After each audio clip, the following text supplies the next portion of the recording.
Hey gang, welcome to Dueling Rabbits Productions' first video of 2021. Amy here, wishing you all a very happy new year and eager to talk about a simple, time-tested tool I would never be without, the weaving temple. Temples are truly awesome tools that have been used for millennia. Their main purpose is to help mitigate against the effects of draw-in, the inevitable narrowing of a warp as it is woven on the loom. At the fell line, draw-in can be the bane of an otherwise happy handweaver's existence. When the warp narrows, its ends are pulled out of square, and the beater cannot pack the weft between the threads evenly, causing a visibly uneven beat in the cloth. Draw-in can also cause abrasion and breakage of warp threads, especially at the selvage, and instead of the beater thwacking against the fell line with a satisfying snap, the beat can feel soft and sluggish. Sometimes the rubbing of the reed against the warp can be heard. A temple solves these problems by keeping the width of the warp at the fell line the same as the width in the reed. Draw-in is kept below the temple where it can do no harm to the weaving. By providing tension perpendicular to the warp, a temple can be invaluable for the production of beautiful cloth with an even beat, minimum breakages, and clean selvages. Having said all that, I don't use a temple if the piece I am weaving is less than 8 inches wide. Because draw-in is usually reckoned at somewhere around 10% of the warp's width in the reed, it's not such a problem for narrow pieces. Usually, a judicious beat and the correct tension will keep the weaving looking pretty good. But for wider projects with finer, densely packed threads such as we often find when weaving on the draw loom, I would argue a temple is an essential tool. There are all sorts of temples out there made in a variety of materials by different manufacturers using different mechanical principles. But I personally am very fond of these simple wooden stretchers by Glamocra. They're easy to use, well constructed, and have narrow teeth that have never chewed up any of my fine cottons. Here's how I use them.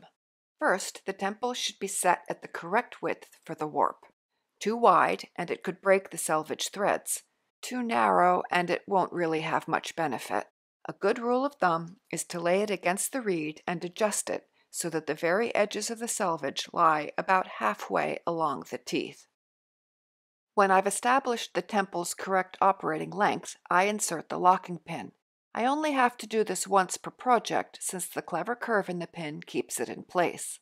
If the holes don't align at the exact point I require, a little bit of fudging may be needed. I freely admit the most fraught part of the process can be placing the temple on one's precious hand-woven cloth. I think every new weaver has heard the dreaded rip at least once in her career.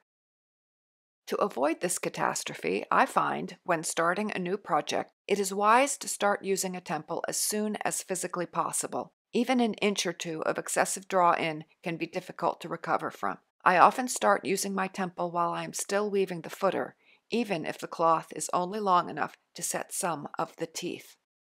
First, I set the teeth in one side of the cloth, a few ends, but not too many, in from the edge.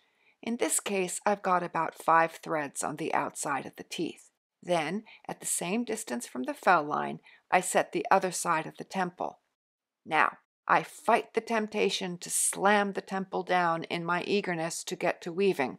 I press it pretty slowly and gently, especially at the beginning of a project, so I can feel the cloth stretching and listen for the telltale straining of threads.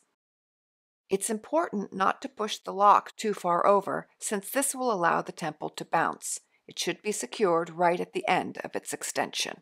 The temple is a little less than 1/4 of an inch from the fell line. Here's a side view. The temple is secured firmly in the piece, with very few threads on the outside of the teeth. If it seems a bit scary to set the temple in the cloth, it can be less stressful to do so before applying full weaving tension. With a delicate warp, I sometimes place the temple while the warp is somewhat relaxed and wind the cloth beam forward after it is secure. When it's time to advance the temple, it can be quite tempting to yank it off with a flourish, ripping selvage threads in the process. I like to release the lock, let the temple pop a little, and then lift it straight up. This seems to keep the teeth from snagging on the outer ends. I stop weaving to advance the temple often. I usually know when it's time to move it because I can hear the reed starting to drag along the warp and the beat starts to feel off. Failing these observations, it can be a good idea to advance the temple every inch or so. There's very little harm in moving it more often than strictly necessary. I've never had a problem with the temple leaving holes in my cloth. This is 32 cotton warp and weft, quite fine cloth indeed, and you can see that there are no holes visible where the temple has been. If any do appear, usually rubbing them between your thumb and forefinger takes them away, and I have never found holes to be visible after wet finishing. Temples require a little more care when supplemental or multiple wefts are being used. It can be easy to trap a weft under the temple's teeth without realizing it, causing annoying loops to form at the selvage. Right now, I'm weaving Beiderwand, which has a main weft of 16-2 cotton and a secondary weft of Faro wool. If I'm not careful, my temple can shred the delicate wool in an undesirable way. Since I have a few cotton threads at either edge of the piece, I use those as a guide and try not to catch too much of the wool in the teeth as I set the temple. When I place it, I'm careful to hold all the weft threads out of the way. Here you can see how it looks from the side.